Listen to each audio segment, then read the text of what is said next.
সুদ যদি কেউ খায়, 1 নাম্বার শাস্তি আন্না আকিলার রিবা মুহারিবুন লিল্লাহি তাআলা। যে লোকটা সুদ খাবে সে ডাইরেক্ট আল্লাহর বিরুদ্ধে লড়াই করবে। আব্রাহা যে আল্লাহর বিরুদ্ধে লড়াই করে টিকে নাই, আপনার মতো লোক টিকতে পারবে? এর সুদের 1 নাম্বার শাস্তি, যে সুদখোর লড়াই করে কার বিরুদ্ধে? জোরে কোন। এবার 2 নাম্বার শাস্তি আসেন, 10টা শাস্তি। আন্না আকিলার রিবা মালউন।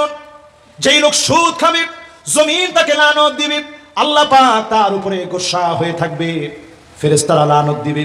এই লোককে জমিনের সব কীট পতঙ্গ লানত দিবে। সুদখোর জমিনে চলে আর জমিন বলে আয় তুই কবরের ভিতরে আয়। কবর তোকে চাপ দিবে, ডান দিকের হাড়গুলা বাম দিকে চলে যাবে, বাম দিকের হাড়গুলা ডান দিকে চলে যাবে। সুদখোরকে আল্লাহর জমিনের সব সৃষ্টি লানত দেয়। সুদখোরকে আল্লাহ সহ্য করতে পারে না, জমিন সহ্য করতে পারে না। এই সুদখোরদের বরকত যিনি ছিনিয়ে নেন তিনি কে? 3 নাম্বার আযাব আন্না আকিলার রিবা মুতাশাব্বিহু